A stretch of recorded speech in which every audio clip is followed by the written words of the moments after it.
And it happens automatically. If you go through this process, the personality change will happen without your consent. That's the beauty of how this piece of information or this piece of literature is structured. And so a textbook is a book of information. And the purpose of this particular textbook is to produce a personality change. And the way I always like to present this is everything that I think I know about myself, about God, and about this program is the biggest obstacle I have to learning anything new. So a spiritual experience has to begin and end with questions. It can't begin and end with with answers. You can't come into a spiritual experience, a personality change, with answers. They all have to be questions, right? Am I alcoholic? What does it mean to be alcoholic? When I start to drink, can I guarantee how much I'm going to drink? If somebody who loved me asked me to stop, can I stop and stay stopped? Oh, what is my conception of God? Who am I resentful at? What did they do? What does it affect? What were my mistakes? And questions are the only way we grow spiritually. We don't grow by having the answers. And so the purpose of this textbook is to transmit this personality change without your consent. That's the beauty of the structure. On page 80, about on page 84 and 85 are the 10th step promises, and it says we've ceased fighting everything and everybody, including alcohol, for by this time sanity will have returned. We're not avoiding temptation. We feel as though the problem has been removed. It doesn't exist. And those of you who have recovered, I mean, you know what that feels like. You know the problem has been removed. So this process happens without your consent, as long as we follow these instructions, right? And so the next part of this would be, it says because this book is the basic text, it describes the AA recovery program. So if it's not in this book, it's not the AA recovery program. It may work for millions of people, right? If you think going down the park standing on your head naked is spiritual, by all means do that. But please don't tell your sponsees to do that. Right? You can do whatever you want to to ensure your peace and serenity. But if you're planning on being a sponsor, which is what we're doing here, we're training sponsors. Right? If you're planning on being a sponsor, it's much simpler to keep it right in the book. If it's not in the book, it's not the AA recovery program. It's somebody else's version. And how many versions of the recovery program are out there? And what happens if I whisper something in Teresa's ear and it goes all the way around the room? What does it wind up with Diane? And so that's what's happened to the program of Alcoholics Anonymous. That's why in one section of the country, they they worship meetings. In another section of the country, they worship sponsors. And the best they can get, there's hundreds of people throughout the country who've been in the program for 30 years, but very few people are sober 30 years. It's because our main problem is not getting sober. If you're an alcoholic, the main problem is not getting sober. It's staying sober. So that's just what it is. All right. So now this process, this next stage of this is to teach you how to read the book. And that may seem kind of stupid, but he's going to teach you how to read the book. So is there a volunteer? Adam, you want to help me out with this? Yeah, but you know the answer to this, don't you? Probably don't. Yeah. All right. So on the forward to the first edition, right? Would you read the first 5 sentences down to this book, please? Read it out loud. Forward to the first edition. Uh-huh. We of Alcoholics Anonymous are more than 100 men and women who have recovered from a seemingly hopeless state of mind and body. To show other alcoholics precisely how we have recovered is the main purpose of this book. So Adam, what's the main purpose of the book? To show alcoholics how we recovered. Recover from what? A seemingly hopeless state of mind and body. We don't recover from alcoholism. Never. Most people, and I was going to pick on one of you women here, but I didn't, right? Okay. But most people, when they're first approached with this, they say alcoholism.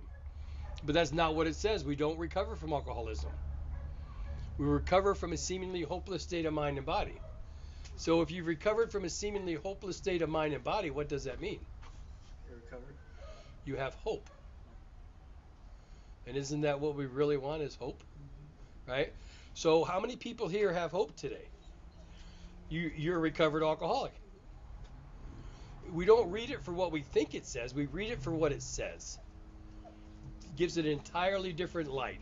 So another thing I like to point out on this particular page is anywhere in this book, with a few exceptions, where they use the word we, us, or our, they're talking about the first 100 people who wrote the book. Right? I'm not part of we. I did not write this book. Right? So I'm part of the others who've been shown. I'm pretty sure that the 100 people who wrote this book are dead. Right? I'm not part of we. Recovery is not a we program. I know that may be kind of a hard pill to swallow, but each individual has to recover, has to have their own personality change, has to have empirical knowledge of their own. You can't share empirical knowledge with somebody else. You have to experience it. So recovery is not a team sport. We do something together that none of us can do alone, but each individual has to have their own level of desperation to pick up this pencil and a piece of paper and do the inventory and get this to shut the hell up. We don't do this as a group, right? We do it as individuals. So recovery is not a team sport.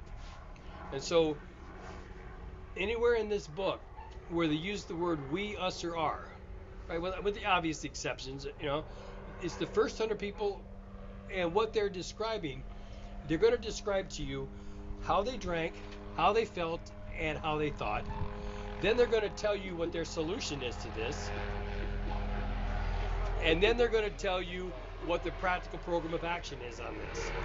And it kind of looks like this. And this is how the book is laid out in just a general form.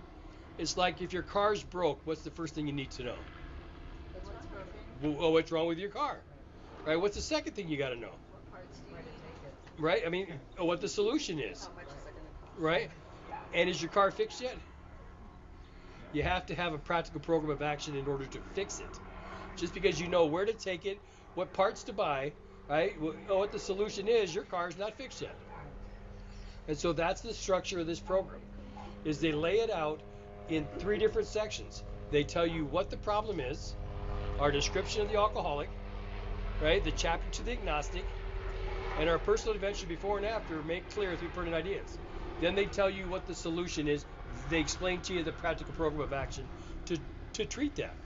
So the very first thing that's so important with your sponsees or your new people coming in is to help them understand what alcoholism is. And if you believe, or if they believe that they have triggers, then they put a condition on their sobriety. Right, go to the bottom of page 100, please. And this kind of gives a good explanation, and then from 100 we're going to go to page 18. Bottom of page 100 kind of tells what the first 100 people's idea of triggers are. Bottom of page 100 it says, assuming we're spiritually fit, we can do all sorts of things alcoholics aren't supposed to do. Friends have said we must not have liquor in our homes. We must shun friends who drink. We mustn't think or be reminded of alcohol at all. Our experience shows this is not necessarily so. We meet these conditions every day. An alcoholic who cannot meet them still has an alcoholic mind. There's something the matter with his spiritual status. His only chance of sobriety, not recovery, but sobriety, would be in some place like the Greenland ice cap, and even there an Eskimo might turn up with a bottle of scotch and ruin everything. Right? And so it says, in our belief, so in these 100 people's belief, not psychiatry, not your therapist, right? Not the spin dries, not the treatment centers.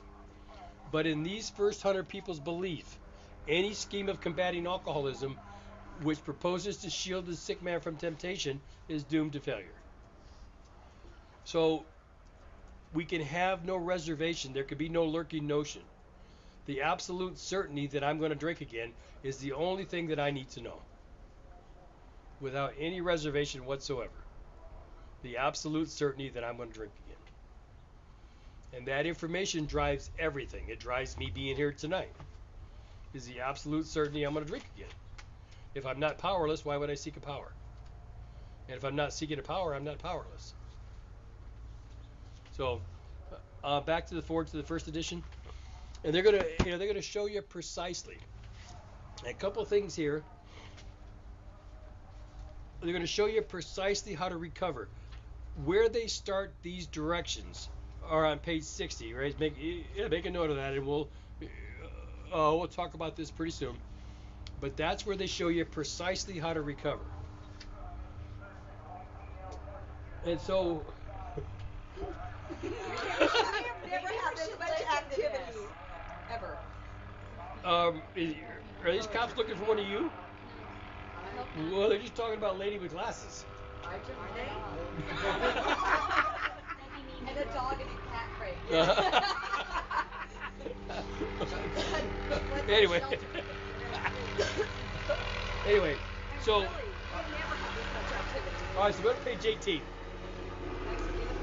Right, so if these 100 people wrote a book to describe how alcoholics think, drink, and feel, and a mind of consideration, you take their statements that they make in the first 43 pages, and you ask yourself, do I think the way they think? Do I act the way they act? Do I drink the way they drink?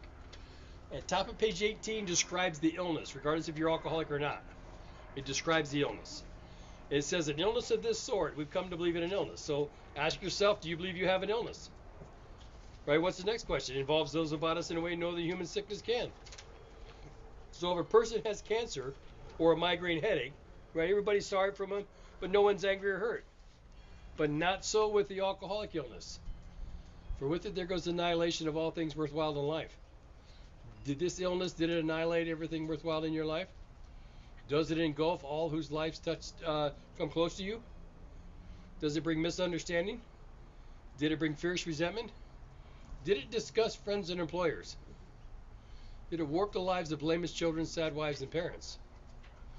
So it says anybody could increase the list. It says, we hope this volume will inform and comfort those who are affected. And so sometimes I hear people talk about their woes and about being alcoholic, some of the things that they've done. And I'll ask them, would you have done the things that you're so ashamed of had you not been afflicted with this illness? And you can't have it both ways. Either you start to understand that you have an illness and what that involves. You can't have it both ways. Right? You can't believe that you have an illness and still feel like you're the worst person ever. I mean, maybe you can, but right. But at some point, there has to be a beginning of forgiveness of yourself. Understand that you're just sick and not bad. Right? And the next paragraph kind of talks about these doctors. Right? It says, doctors. Strangely, it says we won't discuss our problems with a doctor. Right? What does the next paragraph say? We hope this volume down. Yeah. The ex-problem drinker who has found the No. illness. Where it Okay. talks about it found it impossible to just right. And so think about your own experience, right? When you would go to a doctor, somebody that you're paying to help you, would you tell them the truth about your drinking and using? No. But you're paying this guy to help you, and then you're wondering why it doesn't work. Would you talk to your parents or best friends about this thing?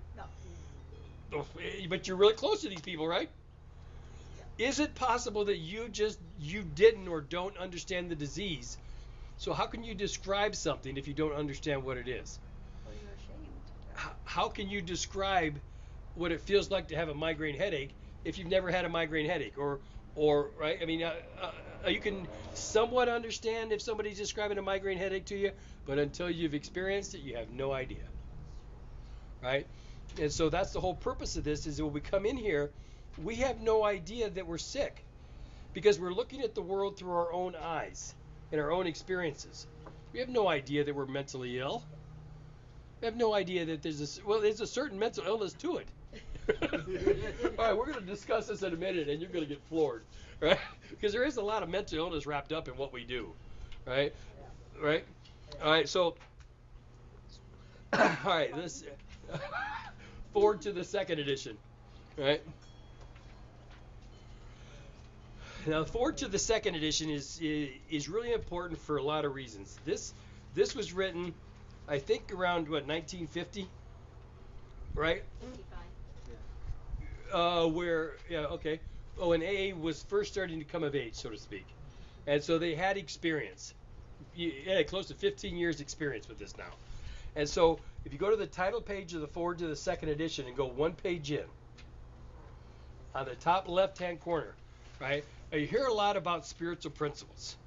In meetings you hear a lot about spiritual principles. So it started out with 12 and then 24, and now there's 36 of the things, right? But the book only refers to 5 spiritual principles. And this is what the 12 steps are based on. These 5 spiritual principles are known to every religion known to man.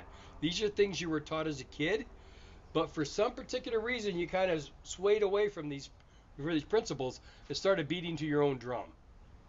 And what they are is, if you go halfway down the first paragraph, you'll see it says, from the doctor, the broker had learned the grave nature of alcoholism. Are you there? Mm-hmm. Though he couldn't accept all the tenets of the Oxford group, he was convinced of the need of moral inventory. Right, there's the first one. Confession of personality defects, restitution to those harmed, helpfulness to others, and the necessity and dependence upon a God. So these are the 5 basic spiritual principles, and this is what the AA program is based on. And if you look, when Bill Wilson first wrote this, there were 6 steps. You guys aware of this? Originally there were 6 steps. And when Bill got to a chapter called How It Works, he busted each step in half. And to a certain extent really screwed up AA. He gave alcoholics way too much to think about. Way too much to ponder. Right? Ego-driven people, more information is not good. Right? And so in the 4th edition on page 263, it lists the original 6 steps. Right? And so that's what this whole program is based on. The original 6 steps. The first step was busted into 2. Step 9 was busted into 2. Step 6 and 7 is basically the same. Right? And so, so there's the, right, and so those are the 5 spiritual principles. And what they're asking you to consider, right, and this is where the work begins, is moral inventory. Can you find your own mistakes? Because we can certainly find other people's. It's easy to find somebody else's mistakes, right? But can you find yours? And can you confess those defects to another person?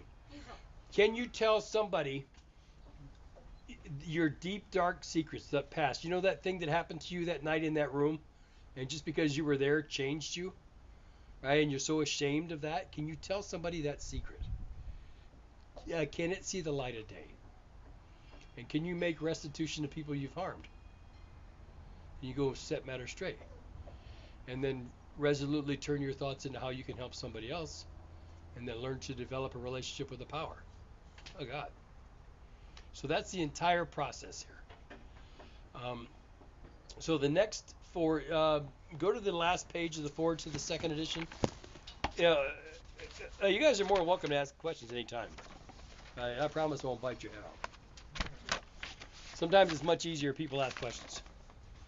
So if you go to the forward to the second edition, I think it's about the last page. It says, for those who came to AA and really tried. Right, top of the left-hand page. It said, for those who came to AA and really tried, 50% sobered up at once and remained that way. Are you there? Yes. Right, so what are the odds? What kind of odds do they give you these days? Is it 2%? Right, that's the fellowship version. And that's very true. Right? But this program, right, this one, has a 50% chance right out of the gate. You come to AA and really try, 50% sober up at once and remain that way. Right? I was one of those people. I don't know why, but I'm one of those people. What's the percent on fellowship again? 2%. Wow, that's a the huge. Yeah. I got the rehabs, that's what they tell you. Right. Wow. And so, for those who have had some slips, so has anybody here slip and then come back? Yeah. You got a 75% chance. Right? And why is that? Because you got a little bit of information, right? You got some knowledge of the first step, and then what did you do with that knowledge of the first step? You went out and you fertilized it. And that's what the book tells you to do. If you're not convinced, go out and try some controlled drinking. Yeah. Try it more than once. How's that work for you? Well, but well, if it works, great. But if not, please come back. Right? So this program is not, and this is going to sound cliche, but it's not. This is not for people who need it. This is who need to get sober. This is not for people who want to get sober. This is for people who want to get sober but can't. That's the bottom line. Who want to get sober but can't. Right? And so the forward to the second edition covers the statistics, and at the bottom of page 55, it gives a 100% guarantee. What? Oh, are you aware of that?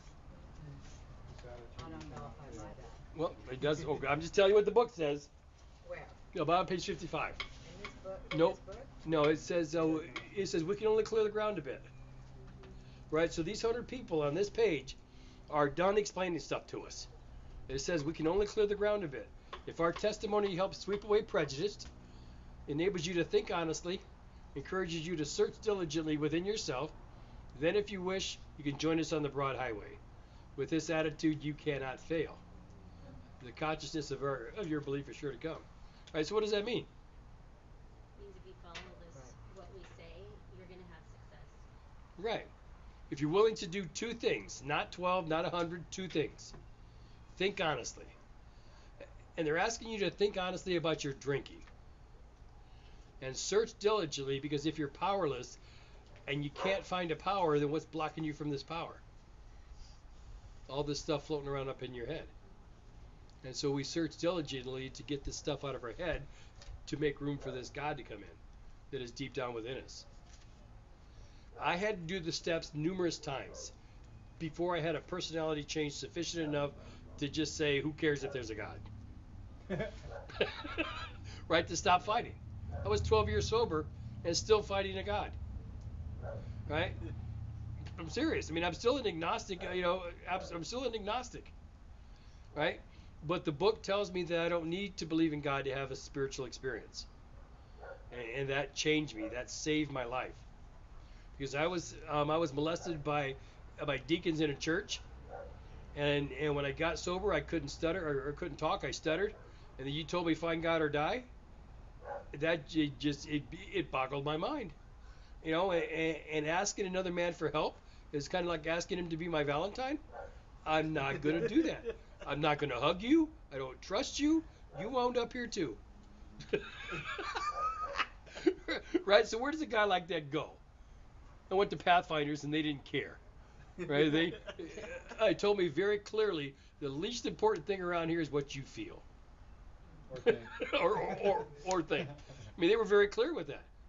Adam went to Pathfinders too. Right? They were very clear. You don't care what you feel or what you think. Most important thing here is what you do. And if you don't want to do it, next. Next. Right? So, let's go to the doctor's opinion. We can take a break anytime you want to take a break. You guys want to stand up and stretch a bit. Right? So, all right, so now we're at the doctor's opinion. Right? Yeah, we're going to take a break at 7:30. Is that good? Yep. Right. All right, so now we're at the doctor's opinion. And what the doctor's opinion is kind of like the allergy to alcohol. And he talks about it, if you go to the doctor's opinion and turn one page in, on the lower left-hand side, and this is what really helped me. It says the doctor's theory that we have an allergy to alcohol interests us. I've been doing this a long time. I know I have everything highlighted that you're saying. Yeah, good. So, I don't know. This is the doctor's theory that we have an allergy to alcohol interests us. Right? So these are the 100 people talking. So does this doctor's theory, does it interest you? Right? It says the doctor's theory we have an allergy to alcohol interest us. As laymen, our opinion to a soundness may of course mean little, but as ex-problem drinkers, we can say his explanation makes good sense. It explains many things for which we could not otherwise account. And so when I wound up in API, the cops were after me in the Northridge earthquake, and the house was in foreclosure, and she's divorcing me. Right? I'm at the top of my game. It was a party, let me tell you. Yeah. Anyway, this is the first time I heard this information. And so, I mean, things had just disintegrated around me. I lost my 9th job in 4 years, where we had this bird. Remember the bird? Yeah. And all of a sudden, we just had his wings clipped. I mean, this is just one thing after another, right? We just had his wing clipped, and the neighbor opened up the door. The wind came in. The bird got caught up, went up in the air, and a hawk got him. And standing right there in front of me. Well, what the hell else is going to happen? Right? I mean, just kept going. I couldn't stop. I just couldn't stop. Bird. I couldn't stop it. And so when I got to API, when I got to this treatment center, and they introduced this theory to me, as this book says, it explained many things for which I could not otherwise account. It explained why I kept winding up in cornfields in Indiana, right? In the middle of cornfields. I don't know if you've ever been in a cornfield, right? But you kind of stand up, you don't know which way's out, right? You can't see. So you could go for hours and the road's right there, right? So I wound up in cornfields. Used to wind up naked in the bathroom floor, and my sister kicking me, "Get up, Paul." What the hell happened, right? And so that explained a lot of things. This allergy explained a lot of things which then I could not otherwise account for. And then it goes on to talk about the altruistic movement, and we favor hospitalization for the alcoholic who's very jittery or befogged. So the next point of emphasis would be on the page to your right in the center. And this is the fun part of this one. It says, "We doctors have realized for a long time that some form of moral psychology is of urgent importance to alcoholics, but its application presented difficulties." So what the heck is moral psychology?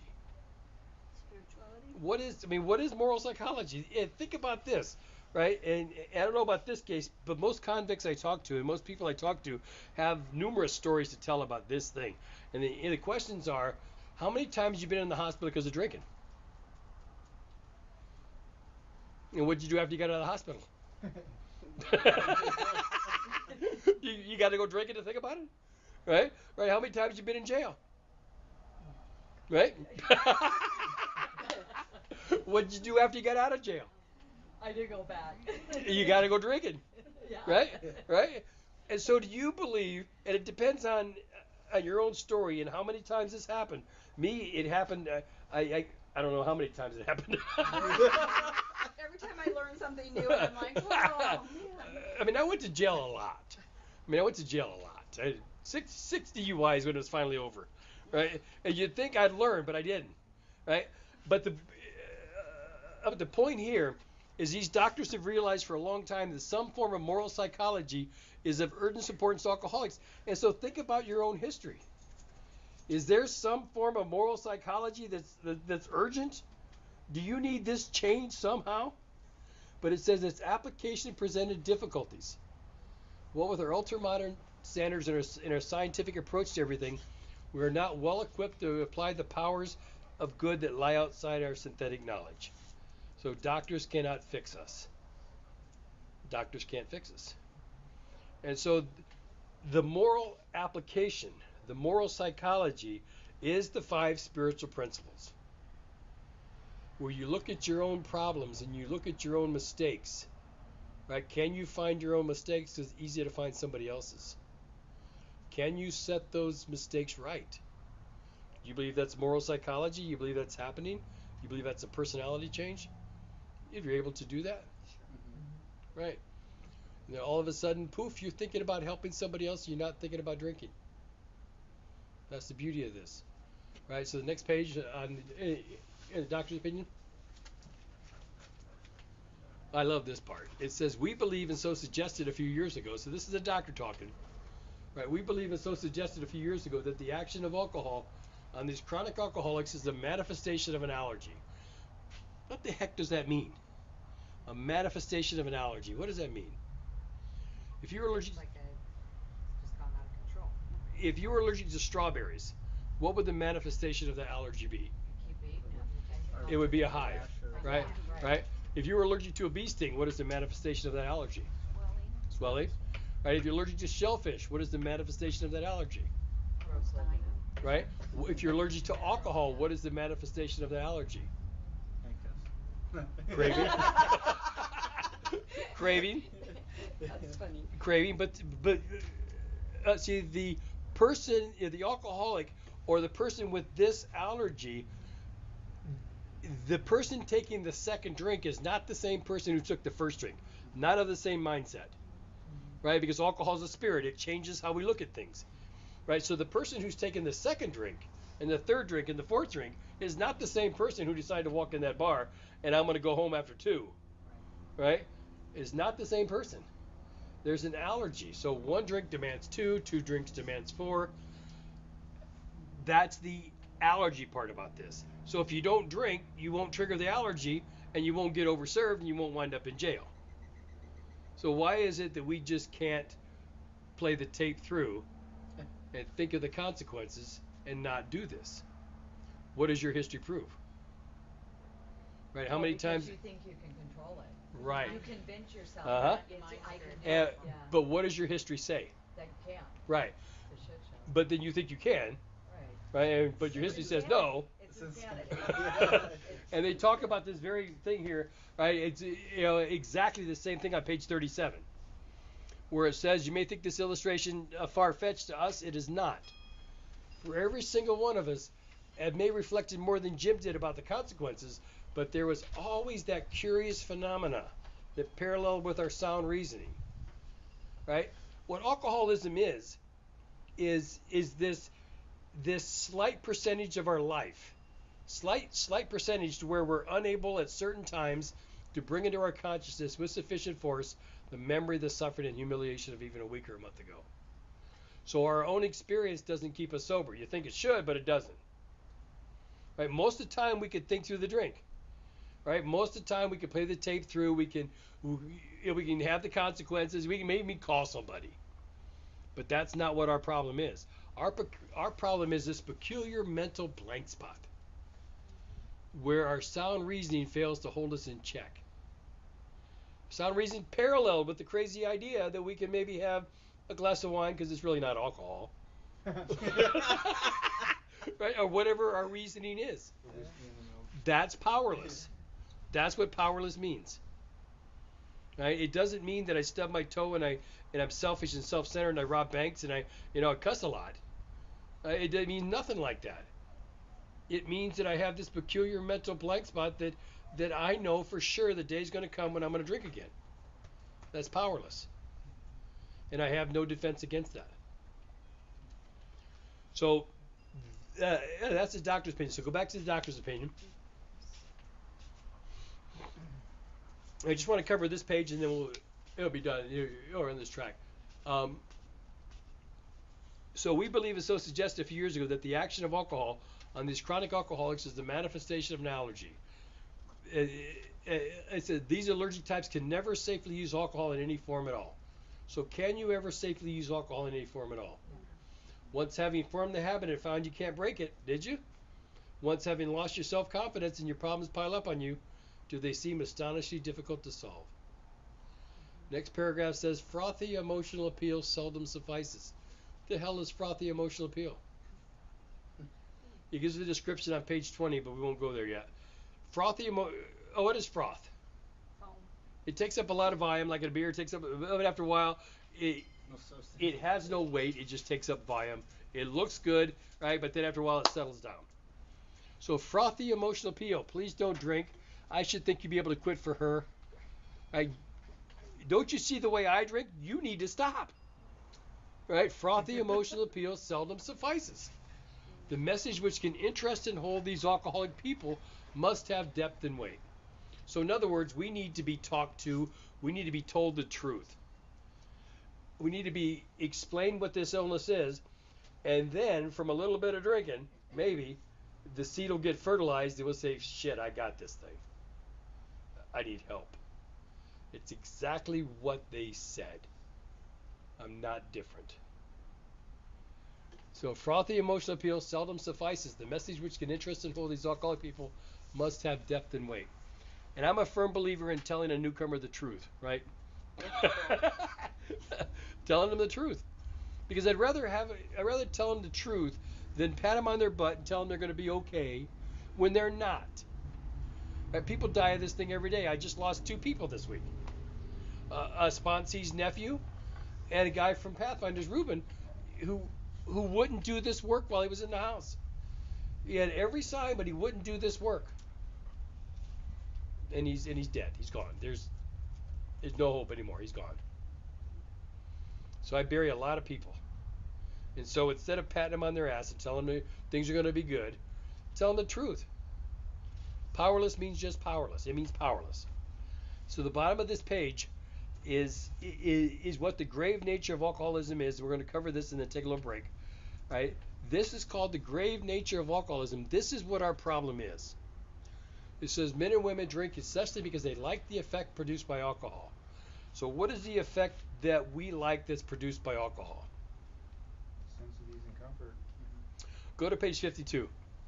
This is where those bedevilments come roaring back in here, you know? And this is at the end of our career where we need to stop and we can't. Right? And so the effect we drink for, possibly, and this is a mind of consideration, is when you drink, how are you with personal relationships? Do you care? Can you control your emotional nature? Are you a prey to misery and depression? Can you make a living? Do you have a feeling of uselessness when you drink? Right? Can you help anybody when you drink? Right? And so this is the effect produced. This is why we drink at the end stages of the game. This is why we drink, the effect to get this to shut up. Right? And when we're stone cold sober, these bedevilments come rushing back, and we have no mechanism to deal with them. That's the ism. We have no mechanism to deal with them. So back to the doctor's opinion. Is this stuff making sense? It's kind of eye-opening, huh?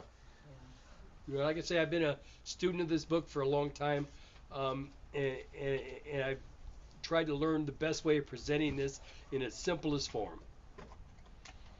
So, but simplest form doesn't necessarily mean it's the softest, easiest way. So men and women drink essentially because they like the effect produced by alcohol. The sensation is so elusive that while we made it injurious, we cannot after time differentiate the truth from the false. To them, their alcoholic life seems to be the only normal one. They're restless. Now here's alcoholism. They're restless, irritable, and discontented unless they can again experience the sense of ease and comfort that comes at once by taking a few drinks. Right? You ever just get the bottle and just you're okay right now? Right? Remember that feeling where you just had the bottle and it didn't matter? You hadn't even drank it yet. Yeah. Just the sense of knowing you're going to get relief it just kind of gives you a calming feeling. That sense of ease and comfort that comes at once by taking a few drinks. Drinks which they see others taking with impunity. Now this is the grave nature. After they succumb to the desire again, as so many do, and the phenomena of craving develops, they pass through the well-known stages of a spree, emerging with a holy shit, what I do now. And this is it. This is repeated over and over again. And over and over again. And then over and over again. And like Groundhog Day, over and over again. And unless this person can experience an entire psychic change, there's very little hope of his recovery. So, that's the grave nature of alcoholism. So you want to take a little break now, and then we're going to, and then we'll get to the